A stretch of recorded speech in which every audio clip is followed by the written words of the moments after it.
नमस्कार दोस्तों। पिछले वीडियो में हम variable declaration type data type का उपयोग कर रहे थे। सामने में इंट x इक्वल टू 1 2 जो भी अप्लाई कर रहे थे।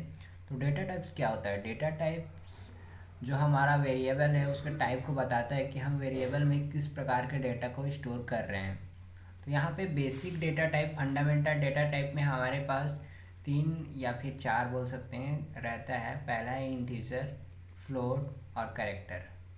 और डबल जो है फ्लोट का ही बड़ा रूप है, इसमें 4 बाइट रहता है, इसमें 8 बाइट रहता है।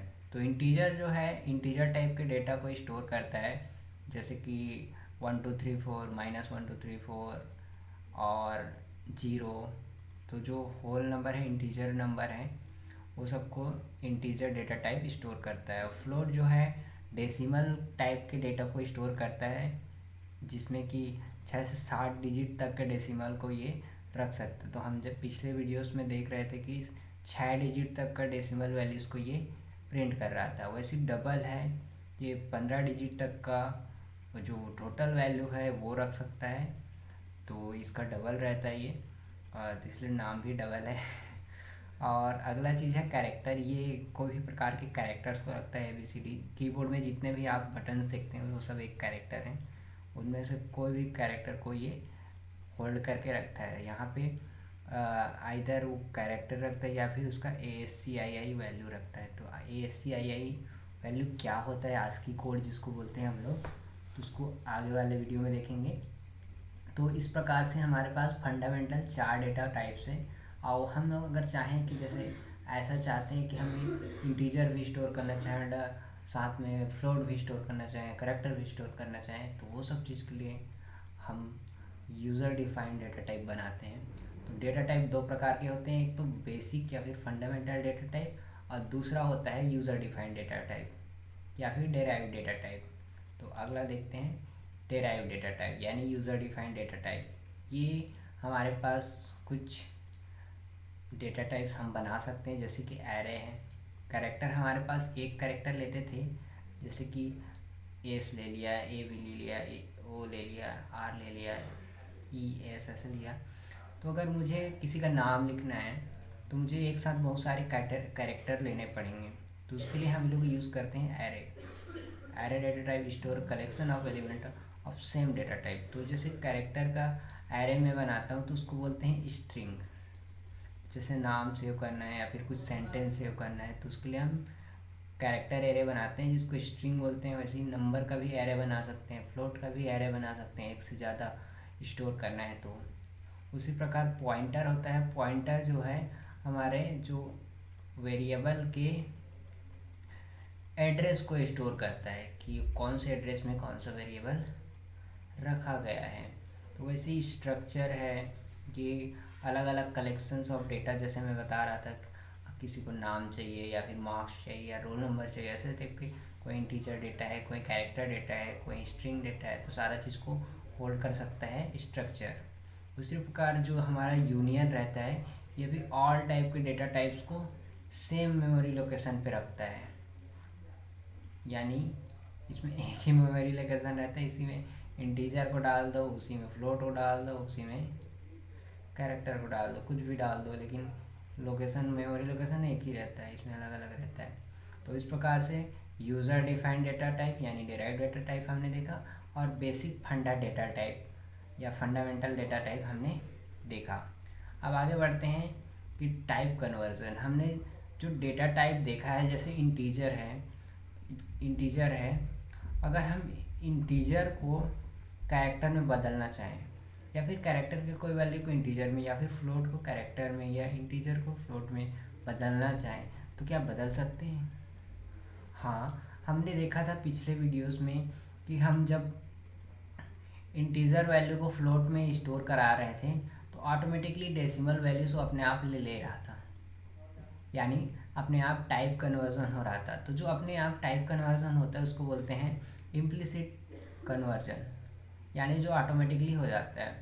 और जिसको हम फोर्सफुली करते हैं हम हमारे काम के हिसाब से, उसको बोलते हैं एक्सप्लिसिट कन्वर्जन। तो चलिए उसका एग्जांपल देख लेते हैं। ये देखिए इम्प्लिसिट कन्वर्जन की एग्जांपल है, जैसे हमने फ्लोट n में हमने डेटा स्टोर किया 8 को, चूँकि ये फ्लोट वैल्यू है, डेसिमल होता है, तो इसको प्रिंट जब हम कराते हैं तो ये हमें 6 डिजिट तक का डेसिमल वैल्यूज़ अपने आप 00 ऐड कर देता है। उसी प्रकार हम इंटीजर एक्स में देखें, हमने कोई डेसिमल वैल्यू अगर स्टोर किया है तो ये ओनली जो होल पार्ट रहता है, यानी जो डेसिमल के लेफ़्ट साइड वाला पार्ट रहता है उसी को स्टोर करता है। और देखिए हमारा जो 7 है उसी को प्रिंट किया, बाकी डेसिमल के बाद वाले वैल्यू को प्रिंट नहीं किया। उसी प्रकार कैरेक्टर में देखते हैं तो यहाँ पे देखिए 65 यहाँ पे मैंने लिखा है, कैरेक्टर में स्टोर कर दिया है और इसको प्रिंट किया है तो ए प्रिंट कर रहा है। तो ये जो है कैरेक्टर में उसका ASCII कोड रखता है, यानी आस्की कोड रखता है, जो कि 65A का ASCII कोड है, तो हमें 65 प्रिंट कर रहा है। वैसे सारे कीज़ का अपना एक आस्की कोड रहता है, तो जो भी आस्की कोड रहेगा अगर हम उस पर उस नंबर को डाल देंगे तो उसके संबंधित जो भी कैरेक्टर रहेगा उसको यहाँ पे प्रिंट कर देगा। उसी प्रकार यहाँ पे हम लोग देखते हैं कि यहाँ पे फ्लोट में हम लोग 2 इंटीजर वैल्यू का कैलकुलेशन करके इसमें डाल रहे हैं 5/2, यानी कायदे से तो इसका 2.5 आना चाहिए, लेकिन यहाँ पे हमारा जो दोनों इंटीजर से हम लोग कैलकुलेशन कर रहे हैं तो ये पहले कैलकुलेशन हो जाता है उसके बाद स्टोर करता है।